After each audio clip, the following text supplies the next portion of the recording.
Before Layla could even touch her babies, before the nurses had finished cleaning the blood from her thighs, before her body had stopped trembling from the trauma of bringing 4 lives into the world, Idris flung the divorce papers onto her hospital bed.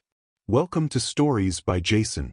If you're settled in and ready for a good story, hit that subscribe button and tell me in the comments where you're watching from.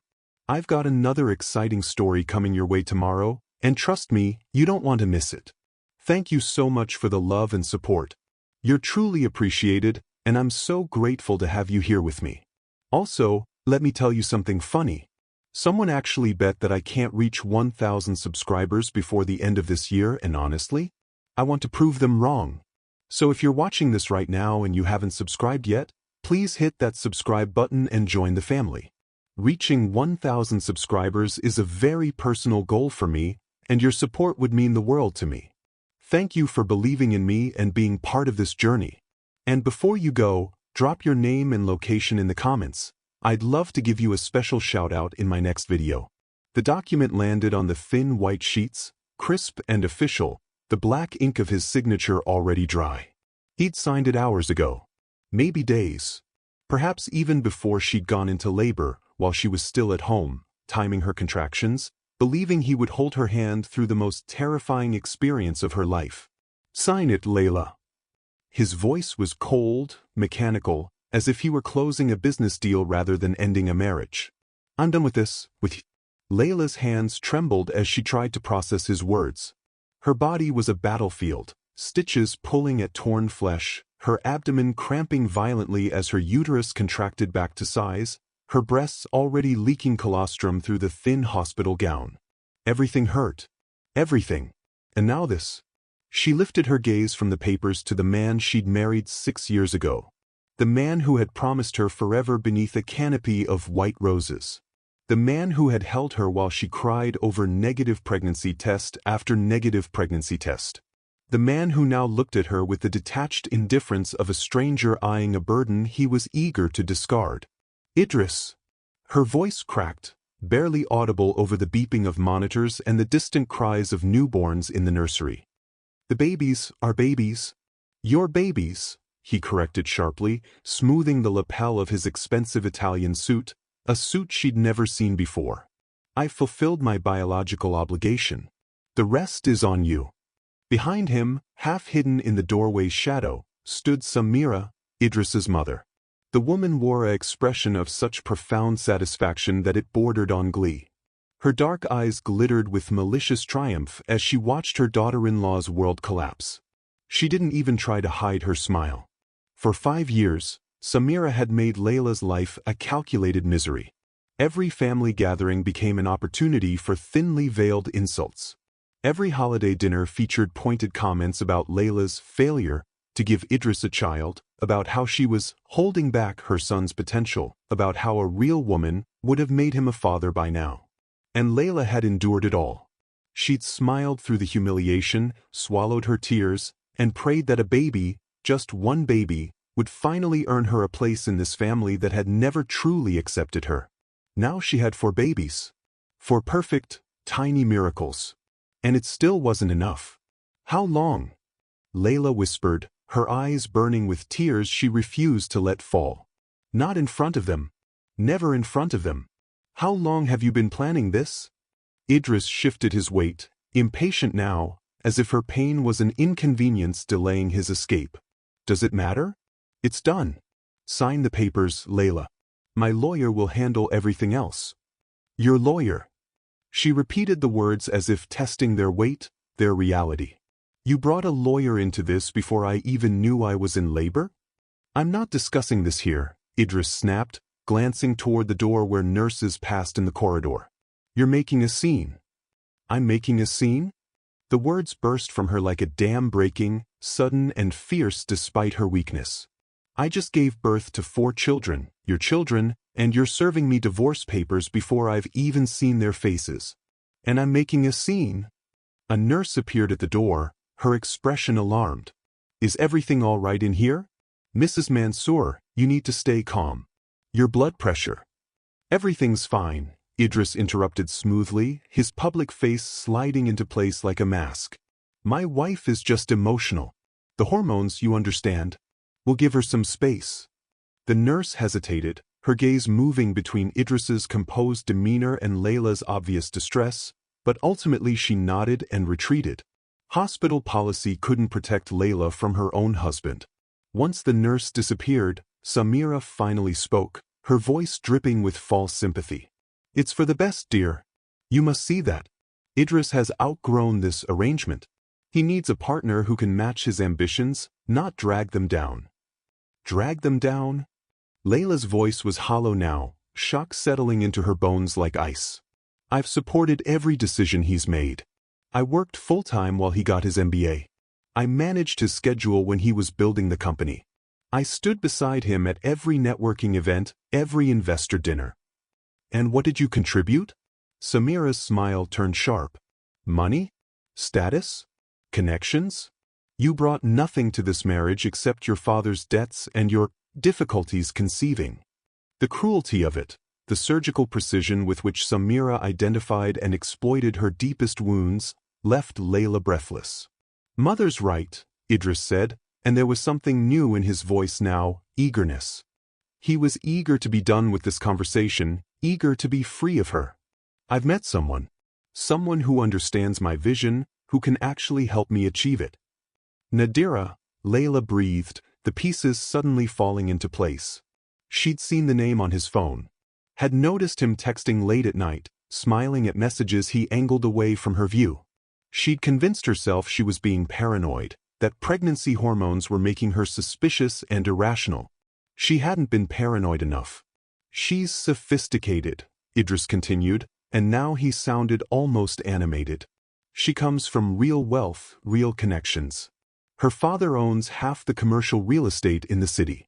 Being with her opens doors I could never access through this. That's what he meant. Through their marriage, through their years together, through her. Sign the papers, Layla. Idris's voice hardened again, impatience winning over pretense. You can keep the apartment. I'm being generous there.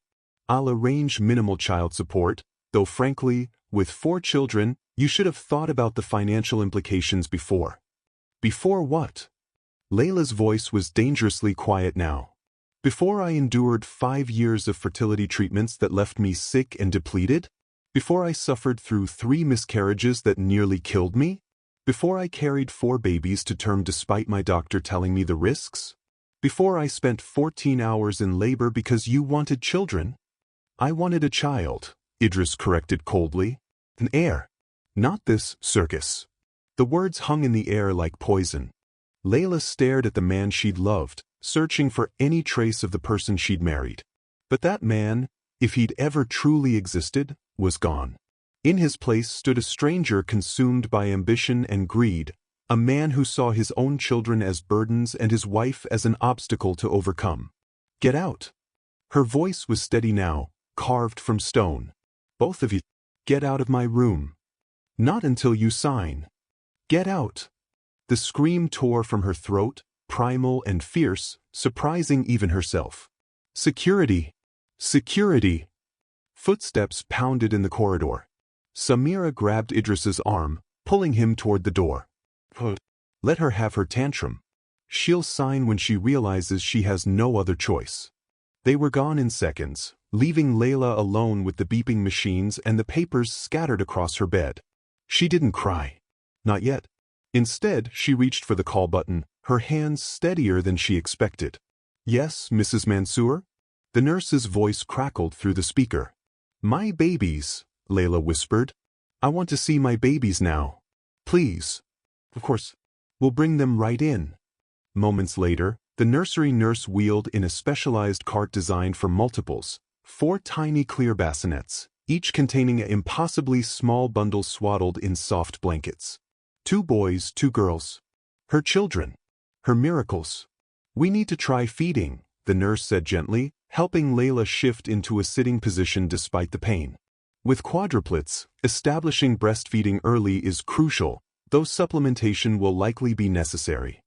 The nurse's voice faded into background noise as Layla looked down at the 4 faces that would change her life forever. They were so small, so fragile, so utterly dependent on her for everything. And she was utterly alone. No husband. No mother-in-law's help, not that Samira had ever offered anything but criticism. Her own mother had passed away 3 years ago. Her father had died when she was 22, leaving behind debts she'd spent years paying off. She had no family, limited savings, and 4 newborns who would need everything.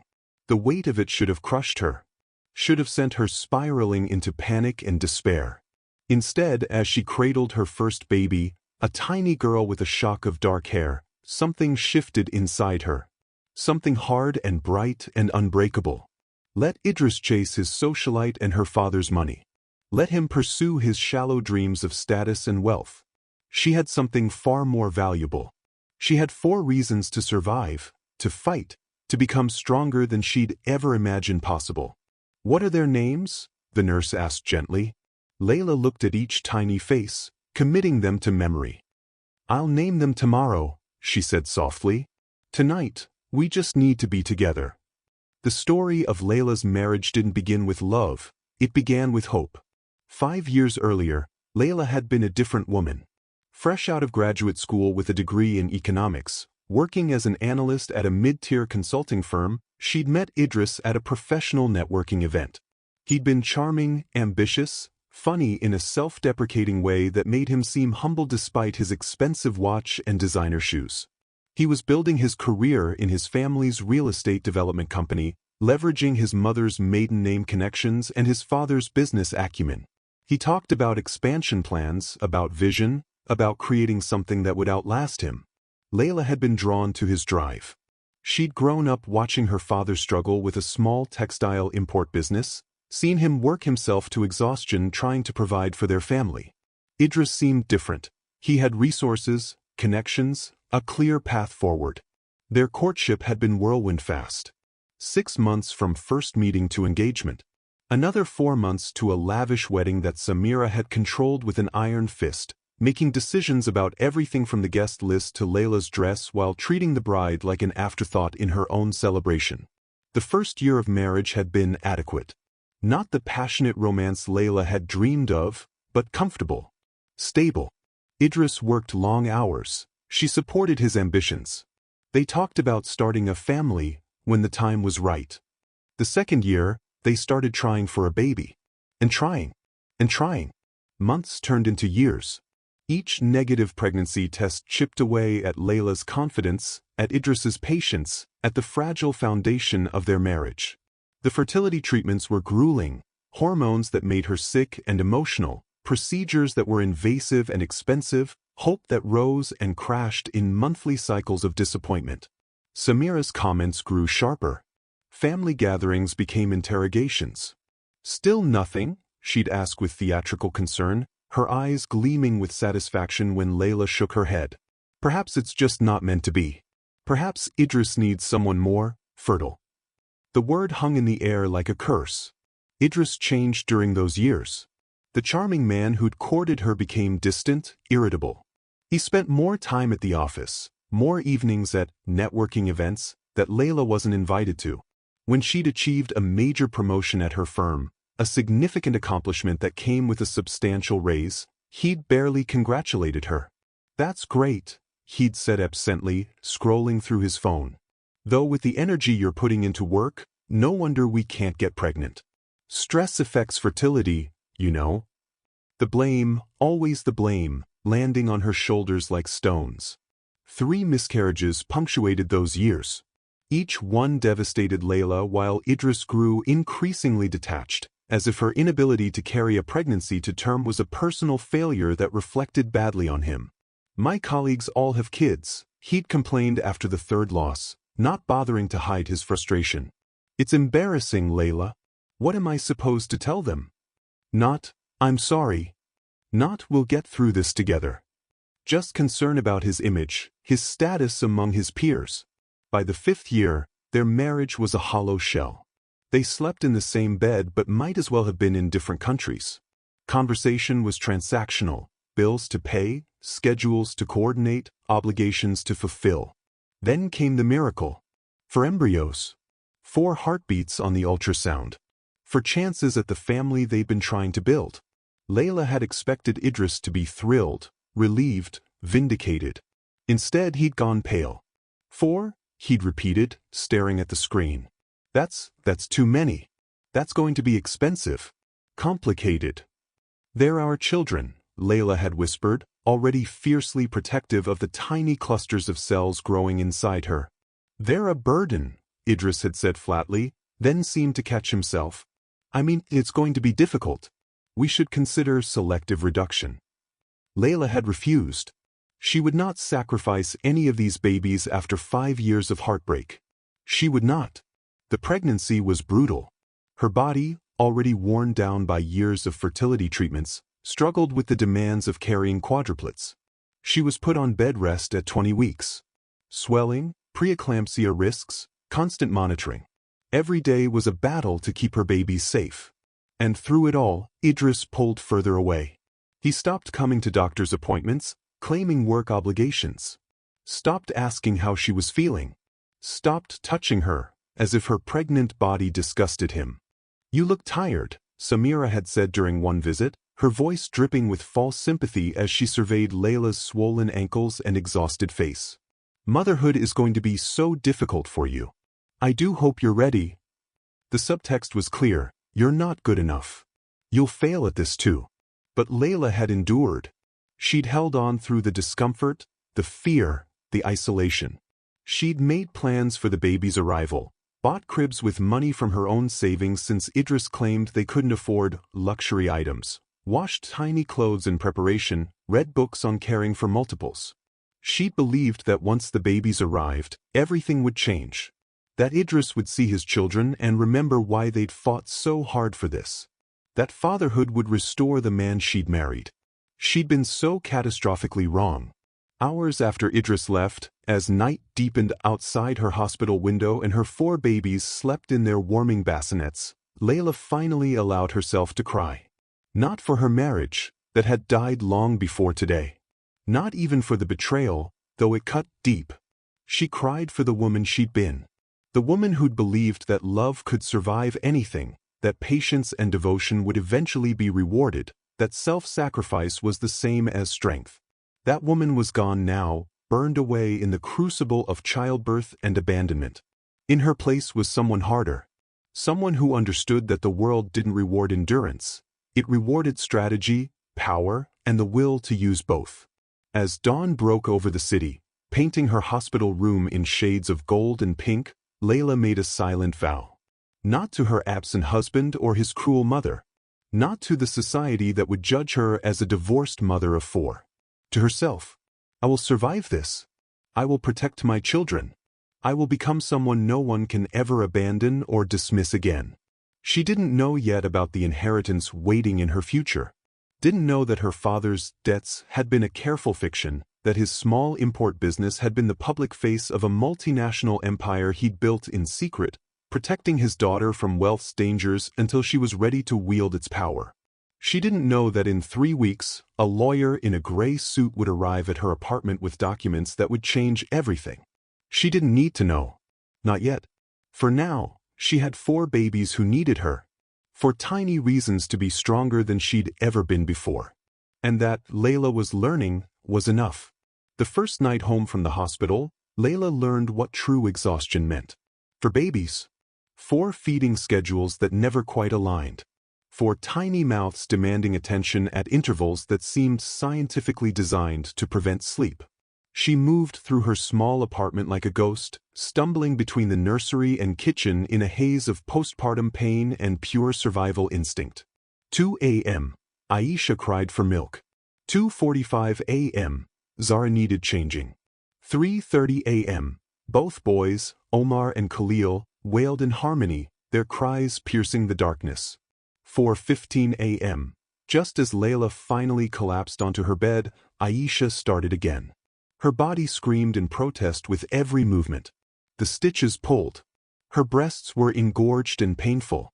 Her abdomen felt hollow and strange, as if her body couldn't quite remember what to do now that it wasn't housing 4 human beings. She'd read the books about postpartum recovery. They'd mentioned fatigue, hormonal shifts, physical discomfort. None of them had adequately prepared her for this, The bone-deep exhaustion that made her forget her own name, the way time became meaningless, measured only in feedings and diaper changes and brief snatches of unconsciousness that couldn't properly be called sleep. By the third day, she was hallucinating, seeing shapes in the corners of rooms, forgetting whether she'd already fed Omar or if that was an hour ago or 3 hours ago. She found herself standing in the kitchen with no memory of walking there, a bottle in one hand, tears streaming down her face. "You can't do this alone," she whispered to her reflection in the darkened window. "You can't." But she had no choice. She had to. Gloria arrived on day 5 like an answer to a prayer Layla hadn't known how to voice. "Mrs. Mansour? Layla?" The nurse from the hospital stood in her doorway, concern etched across her warm, round face. "I hope you don't mind me dropping by. I've been worried about you since everything." Layla must have made some sound of acknowledgement because Gloria pushed past her gently, taking in the apartment with practiced assessment. Bottles covered every surface. Laundry spilled from baskets. The air smelled of sour milk and desperation. "Sweet Jesus," Gloria breathed. Then, without asking permission, she rolled up her sleeves. "All right, you're going to take a shower, a real one with hot water, for as long as you need. I'll handle the babies." "I can't ask you to." "You're not asking. I'm telling." Gloria's voice was firm but kind. "I've raised 4 of my own, helped my sister with her triplets. You think I don't recognize crisis mode when I see it? Shower. When you come out, we're going to make a plan." Layla wanted to argue, to maintain some shred of pride and independence. But her body betrayed her, swaying with exhaustion, and she found herself nodding. The shower was a revelation. Hot water sluiced over her aching muscles, washing away days of dried sweat and milk and tears. She stood under the spray until it ran cold, trying to remember who she'd been before her world narrowed to this endless cycle of need and response. When she emerged, wrapped in her robe with her hair dripping, she found Gloria had accomplished miracles. 3 babies slept peacefully in their bassinets. The 4th, little Khalil, nursed contentedly from a bottle in Gloria's capable arms. The kitchen counters were clear. A load of laundry churned in the machine. "You didn't have to." "Sit," Gloria commanded, nodding toward the couch. "Drink this." She'd made tea, somehow finding Layla's hidden stash of chamomile. "Now, let's talk about what you actually need." Over the next hour, Gloria transformed from a concerned acquaintance into something Layla hadn't dared hope for, an ally. "I'm between positions right now," Gloria explained. "My last family's youngest started kindergarten, so they don't need full-time help anymore. I've been looking for a new situation, but honestly, nothing felt right. Until now." "Gloria, I can't afford." "What can you afford?" Gloria asked bluntly. "And don't lie to me. I've seen the eviction notice on your counter." Shame burned Layla's cheeks. The notice had arrived yesterday. Idris had stopped paying the rent on their apartment the moment he'd served the divorce papers. She had 2 weeks to vacate or come up with 3 months' rent as penalty. "I have savings," Layla said carefully. "Enough for maybe 3 months if I'm careful. My firm offered me 4 months paid leave, but after that..." She gestured helplessly. "I don't know how I'll manage childcare for 4. The costs alone. What if we made an arrangement?" Gloria leaned forward. "You need help. I need a job. I have a spare room at my place. Nothing fancy, but it's clean and quiet. What if you and the babies moved in with me temporarily? Just until you get on your feet. You pay what you can for my help, plus a bit for utilities and food. No need to match what a fancy nanny would cost. Just what's fair." Layla stared at this woman who barely knew her, offering salvation without judgment. "Why would you do this?" Gloria's expression softened.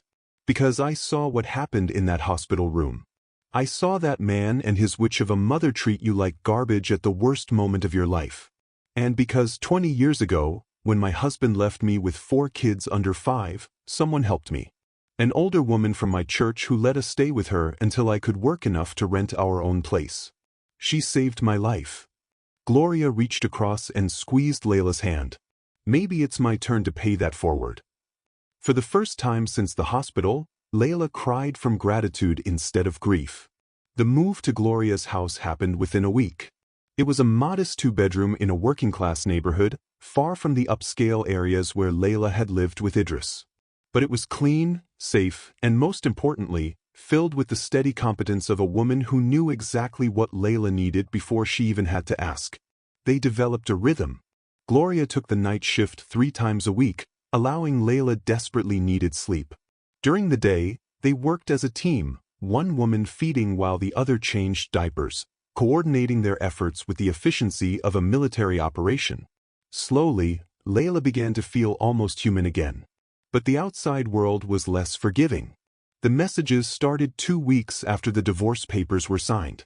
Idris's cousins, his business associates, people Layla had considered friends, all suddenly had opinions. I heard about the divorce. For babies must be so much stress for a marriage. Idris seems really happy with Nadira. They're perfect together. Maybe it's for the best. You two weren't really suited anyway. The subtext was clear. Layla was the problem. The one who couldn't hold her marriage together. The desperate woman who'd gotten pregnant with quadruplets as some kind of trap, then drove her husband away. Samira, of course, orchestrated the narrative with surgical precision. At the country club, at charity events, to anyone who would listen, she painted Layla as unstable, demanding, impossible to satisfy. "My son tried so hard," she'd say with theatrical sadness. "But some women are just too damaged to make good wives." Layla heard the stories through mutual acquaintances, each retelling cutting deeper than the last. She wanted to rage, to correct the record, to force them all to see the truth. Instead, she focused on her children, on surviving, on the slow process of rebuilding herself from the ground up. 8 weeks after the divorce, Layla returned to work part-time. Gloria stayed with the babies, and Layla stepped back into her firm's offices feeling like a stranger in her own life. Her colleagues were polite but distant. The sympathy had curdled into awkwardness. No one quite knew what to say to the woman who'd been so publicly discarded, so they said very little at all. But Layla discovered something unexpected. Work was a refuge. Here, she was valued for her mind, her analysis, her strategic thinking. Numbers didn't judge. Spreadsheets didn't gossip. Economic models didn't care that she'd been deemed unworthy by her ex-husband. She threw herself into her projects with renewed intensity. Within a month, she'd completed analysis that would normally take a quarter. Her supervisor noticed. "Layla, this work on the emerging markets portfolio is exceptional," Marcus said, reviewing her report with evident surprise. "I wasn't sure you'd be able to maintain this level of output with everything going on. But this is actually better than your pre-leave work." "Thank you," Layla said simply. She didn't mention that work was the only place she felt competent anymore. The only arena where she could still prove her worth. Meanwhile, through Gloria's network of nannies and housekeepers, Layla heard whispers about Idris. His relationship with Nadira was already showing cracks.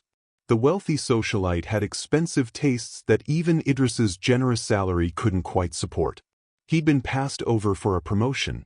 His abandonment of his family hadn't played well with the firm's conservative partners. Money was getting tight. "Karma," Gloria said with satisfaction when she reported the latest gossip. "That man is learning that grass ain't greener, it's just different grass. And it costs more to water." Layla wanted to feel vindicated. Instead, she felt mostly numb. Let Idris struggle. Let him realize what he'd thrown away. It didn't change her situation. Didn't make the nights easier or the bills smaller or the future less uncertain. The letter arrived on a Tuesday morning, 3 months after the divorce. Gloria brought in the mail while Layla fed Zara, sorting through the usual bills and advertisements. Then she stopped, holding a cream-colored envelope with an embossed return address. "Layla? This one looks official. Law Offices of Blackwell, Chen and Associates." Another divorce attorney, Layla sighed. Idris's lawyer probably wants something. But when she opened it, her hands went still. "Dear Miss Sadiq, we represent the estate of Mr. Ahmed Sadiq, deceased. We apologize for the delay in contacting you. The complexity of your father's holdings required extensive documentation and international coordination. We need to meet with you at your earliest convenience regarding your inheritance. This is a time-sensitive matter involving substantial assets and legal obligations. Please contact our office to schedule an appointment. We strongly advise you to do so within the next 72 hours. Sincerely, Margaret Chin, Senior Partner. Layla read it 3 times, each word refusing to make sense. Inheritance, she whispered. But my father died in debt. I spent years paying off his creditors. What creditors were those? Gloria asked, reading over her shoulder. The bank. Business loans. Import licenses. I have all the documentation. Layla stopped. Did she? She'd signed papers her father's old accountant had brought her. Wired money to accounts. Trusted that she was fulfilling her filial duty. But she'd never actually seen the original loan documents. Never questioned why an accountant she'd never met knew so much about her father's affairs. Oh my God, she breathed. What if? Her phone rang. A known number. Ms. Sadiq. A crisp, professional woman's voice. This is Margaret Chin. I apologize for calling without warning, but this matter cannot wait. Your father's estate is significant. We need you to come in immediately. Are you available tomorrow at 9 a.m.?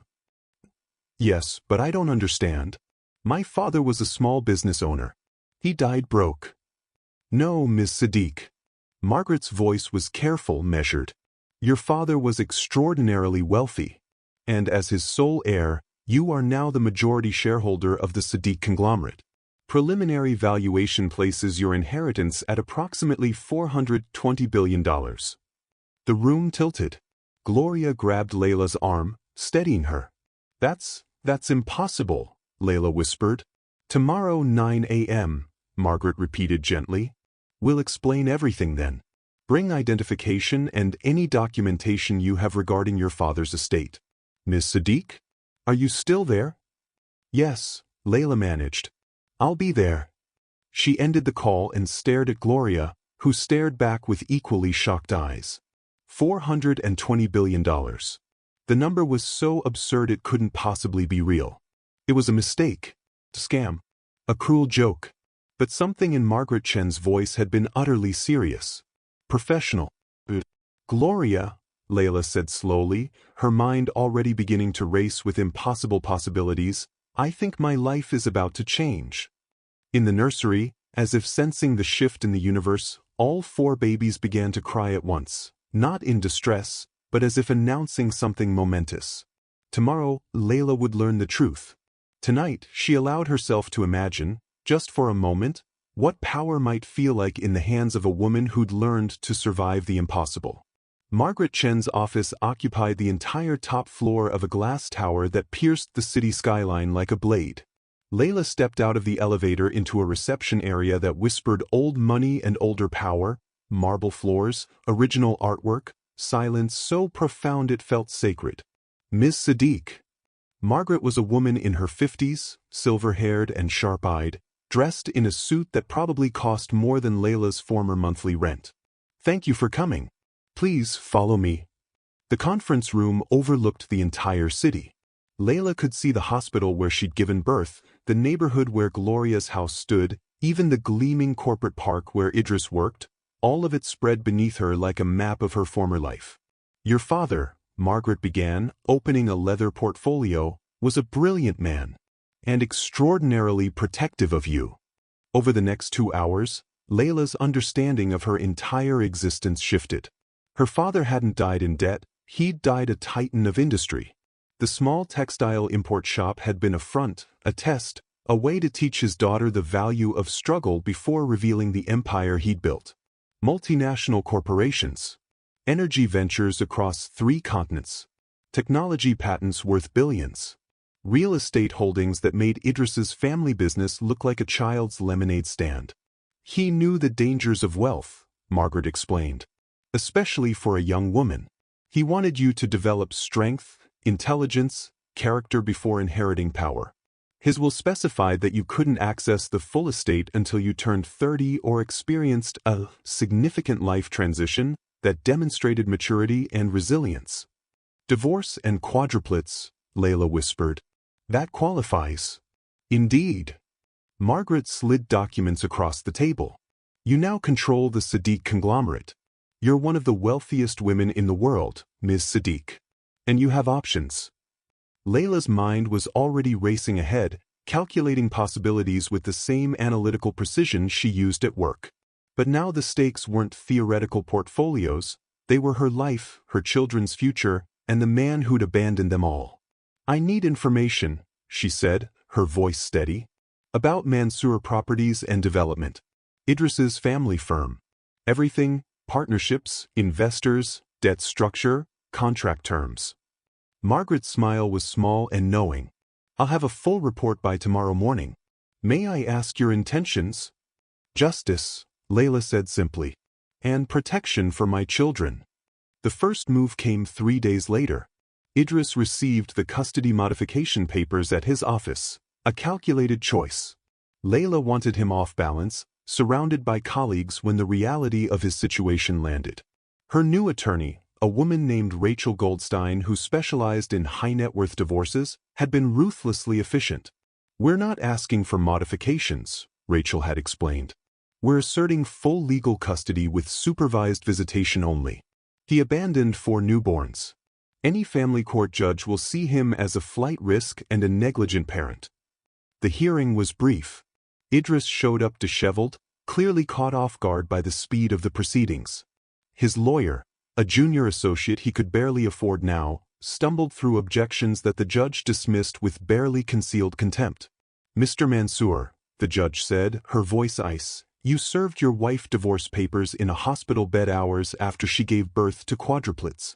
You've made 0 attempts to see your children in 4 months. You've paid minimal child support, and only when legally compelled.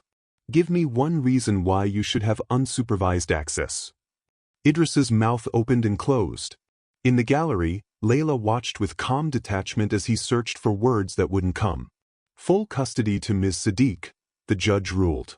Mr. Mansour may request supervised visitation with 2 weeks' notice, contingent on a psychological evaluation and parenting classes. This court is adjourned. Outside the courthouse, Idris caught up to her, grabbing her arm. Layla, wait. She turned, and he actually flinched at the expression on her face. Gone was the exhausted, devastated woman he'd left in that hospital. In her place stood someone he didn't recognize, composed, immaculate in a suit that whispered wealth, eyes cold as winter. Don't touch me, she said quietly. 2 security guards materialized from nowhere. Idris dropped her arm like it burned. This is insane, he hissed. They're my children too. You can't just. I can. I did. If you want to be a father, Idris, you'll need to prove you're capable of it. Until then, stay away from my family. She turned to leave, then paused. Oh, and expect some changes at work. Your board meeting tomorrow should be illuminating. She walked away, leaving him staring after her, confusion and the first hint of fear dawning on his face. Layla entered the Mansour Properties boardroom at exactly 9 a.m., flanked by Margaret Chen and 2 corporate attorneys. The 12 board members looked up in confusion. This was a closed meeting, shareholders only. I apologize for the intrusion, Layla said, taking a seat at the head of the table as if she belonged there. But as of yesterday, I am a shareholder. The majority shareholder, in fact. Idris, sitting 3 seats down, went pale. That's impossible. Is it? Margaret opened her briefcase, distributing documents with clinical efficiency. Ms. Sadiq now controls 62% of Mansour Properties through a series of acquisitions completed over the past 72 hours. The Sadiq conglomerate purchased outstanding shares from 7 different investors, all of whom were quite eager to sell once they understood the offer.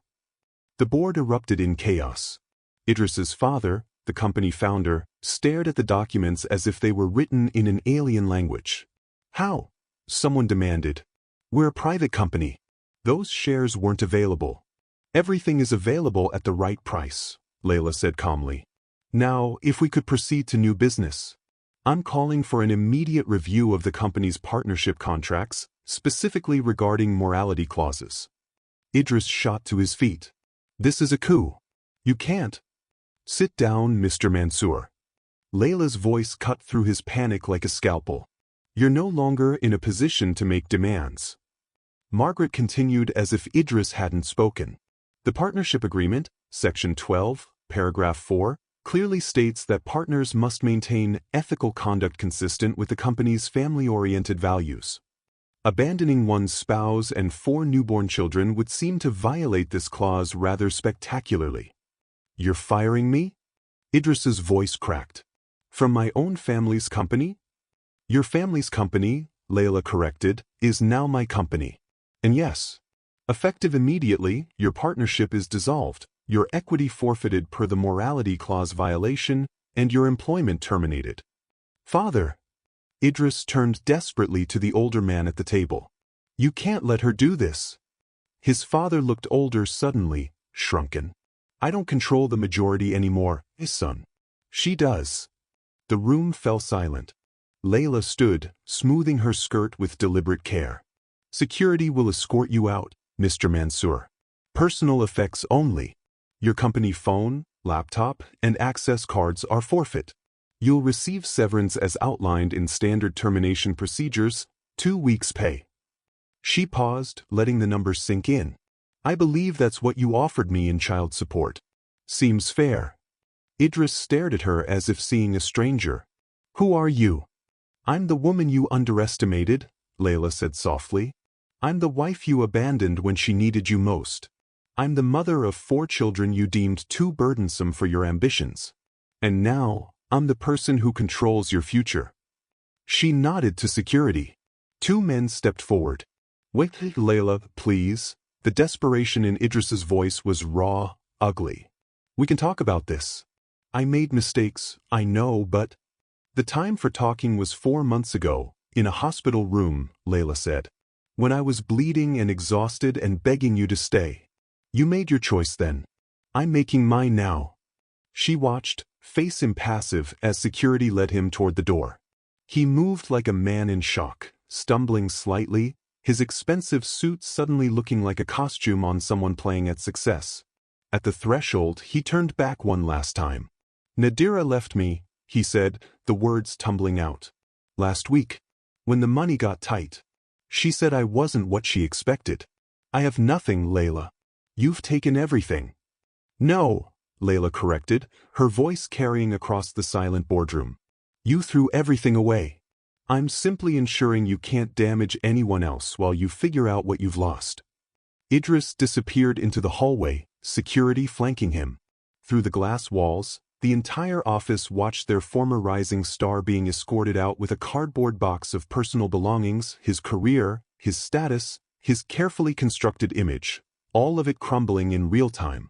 Layla turned back to the remaining board members. Now then, let's discuss the company's future direction. I have some thoughts about expansion into sustainable development. As she spoke, outlining strategies with the same brilliance she'd once wasted supporting Idris's mediocre ambitions, she felt something settle in her chest. Not triumph, exactly. Not revenge. The peace of knowing she'd never be powerless again. 6 months later, Layla stood in the nursery of her new penthouse, watching dawn paint the city in shades of gold and rose. The space was enormous compared to Gloria's modest spare room. Custom cribs arranged in a gentle arc, each with its own mobile spinning soft constellations, walls painted in calming sage green. Aisha stirred first, as always. The early bird, Gloria called her. Layla lifted her daughter gently, cradling the warm weight against her chest, breathing in that particular baby scent of milk and innocence. Good morning, my love, she whispered. One by one, the others woke. Omar with his serious expression, already studying the world with suspicious intelligence. Khalil, the gentle one, who smiled before his eyes even opened. Zara, her fighter, who'd been born last and smallest but possessed a will that could move mountains. 4 perfect souls who'd changed everything. Gloria appeared in the doorway, already dressed despite the early hour. She lived in the guest suite now, not as an employee, though Layla paid her handsomely, but as family. The grandmother these children would have had if Layla's mother had lived. You're up early, Gloria observed, moving to help with the morning feeding routine they'd perfected over months of practice. Couldn't sleep, Layla admitted. Board meeting today. We're finalizing the Sustainable Housing Initiative. Nervous. Excited. Layla settled into the rocking chair, Aisha latching on eagerly. We're going to build affordable housing complexes in 12 cities. Solar-powered, community-centered, designed for working families. It's going to change lives. Gloria smiled, preparing bottles for the others with practiced efficiency. Your father would be proud. You're using his empire to build something meaningful. I hope so. Layla looked down at her daughter's face, so trusting, so dependent. I want them to inherit a legacy worth having. Not just money, but purpose. The penthouse had become a carefully balanced ecosystem, executive command center and family home in equal measure. One wing held Layla's office, where she conducted business with the same analytical brilliance she'd once wasted on mediocre consulting projects. The other wing was pure domesticity, playroom, nursery, Gloria's suite, spaces designed for the messy, beautiful chaos of raising 4 toddlers. Layla had discovered she could be both. Mother and mogul. Nurturing and ruthless. Soft and steel. The duality no longer felt like a contradiction. It felt like completeness. The intercom buzzed as Layla finished feeding Omar. Her assistant's voice crackled through. Miss Sadiq? There's someone in the lobby. Idris Mansour. He's asking to see you. Security wants to know. Tell them no, Layla said calmly. And remind them he's on the prohibited visitor list for a reason. He says it's about the children. That he has rights. He has supervised visitation rights, which he's failed to exercise in 6 months. If he wants to see his children, he can go through the proper legal channels. Otherwise, he's trespassing. The pause. Understood, Ms. Sadiq. Gloria looked at her appraisingly. That didn't even faze you. Should it? Layla settled Omar into his play mat, where he immediately became fascinated by a fabric book. Idris lost the right to disrupt my peace the moment he chose status over family. But an hour later, her phone lit up with a text from an unknown number. Layla, please. I need to talk to you. I made mistakes. Terrible mistakes. But they're my children too. Don't I deserve a second chance? She stared at the message for a long moment, then forwarded it to Rachel Goldstein with a simple note. Document this. Add it to the file. Rachel's response came immediately, on it. Also FYI, he's been evicted from his apartment. Living in an extended stay motel near the airport. Nadira filed a restraining order after he showed up drunk at her charity gala last week. Layla should have felt satisfaction. Instead, she felt only a distant sort of pity. Idris had gotten exactly what he chased. Freedom from responsibility, freedom from the burden of family. Now he was discovering that freedom without purpose was just another word for emptiness. She thought about responding to his text. About telling him that second chances had to be earned, not demanded. That fatherhood was about showing up consistently, not making grand gestures when convenient. Instead, she deleted the message and returned to her children. The board meeting that afternoon went exactly as planned. Layla presented the housing initiative with the same commanding presence she'd brought to every business decision since taking control of her father's empire. The board, now carefully reconstructed with people who shared her vision, approved unanimously. Afterward, standing at the floor-to-ceiling windows of the Sadiq conglomerate headquarters, Margaret Chen joined her. You've transformed this company in 6 months, Margaret observed. Your father built an empire focused on profit. You're building one focused on impact. Profit and impact aren't mutually exclusive, Layla said. Sustainable housing is good business. It's also good for humanity. Why choose? That's the difference between you and Idris, Margaret said thoughtfully. He saw everything as zero-sum. Status or family. Wealth or love. Ambition or integrity. He couldn't imagine having both, so he chose wrong every time. Layla thought about that as the city sprawled beneath her, millions of lives, millions of stories, all that complexity and struggle and hope. I used to think power was something other people had, she said quietly. That it was about money or connections or being born into the right family. But real power is clarity. Knowing who you are and what matters. Everything else is just noise. Her phone buzzed. A photo from Gloria, all 4 babies napping in a perfect row, limbs tangled together like puppies. The caption read, "Your empire can wait. This is the real fortune." Layla smiled, saving the image. Gloria was right, as usual. Layla stood in the same penthouse nursery, now transformed into a playroom for active 3-year-olds. Aisha was attempting to teach her brothers to read, bossy and determined, already showing signs of the leader she'd become. Omar lined up toy cars with mathematical precision. Khalil built elaborate block towers, narrating stories to himself. Zara raced between them all, a whirlwind of energy and joy. "Mama, look." Aisha held up a book. "I read the whole page." "Show me," Layla said, sinking onto the floor beside her daughter. Through the window, the city glittered in the afternoon sun. Somewhere down there, Idris was rebuilding his life, slowly, painfully. He'd finally completed his parenting classes, attended supervised visits with awkward consistency. The children were starting to recognize him, though they didn't call him daddy yet. Layla had made peace with his presence at the periphery of their lives. Not forgiveness. Forgiveness required remorse, and Idris was still too proud for genuine contrition. But acceptance. He was their biological father, and if he could demonstrate stability, the children deserved to know him. On her terms. Always on her terms. Gloria appeared with afternoon snacks. The architect called. "The first housing complex is ahead of schedule. Families can start moving in next month." "Perfect." Layla helped Zara with her juice box, multitasking motherhood and empire with the ease of practice. "We'll do a ribbon-cutting ceremony. Something meaningful, not just photo opportunities." That evening, after the children were asleep, Layla stood at her office window with a glass of wine, reviewing the day's accomplishments. Board meetings, housing initiatives, expansion plans. And interwoven through it all, story time, playground visits, tiny hands grabbing hers with absolute trust. She'd become the woman she'd needed in that hospital room 3 years ago. Strong enough to survive betrayal. Smart enough to transform pain into power. Wise enough to know that the greatest revenge wasn't destruction.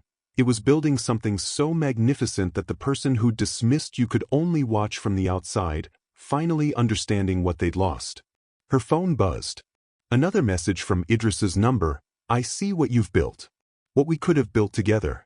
I was a fool." Layla read it once, then set the phone down without responding. Some lessons had to be learned alone. Some consequences had to be lived with. Some bridges, once burned, were never meant to be rebuilt. She turned back to her city, her empire, her children sleeping peacefully in the next room. The grass, she'd learned, wasn't greener on the other side. It was greener wherever you chose to plant your roots, tend your garden, and refuse to abandon what mattered for the illusion of something better. Idris had chased greener grass and found only dust. Layla had watered her own garden and grown an empire. Thank you for watching this story to the end. If you enjoyed this story, you will surely love the next one. It's as crazy and more intriguing as you can ever imagine. So do check it out. Click on the image showing on your screen right now to watch the next one.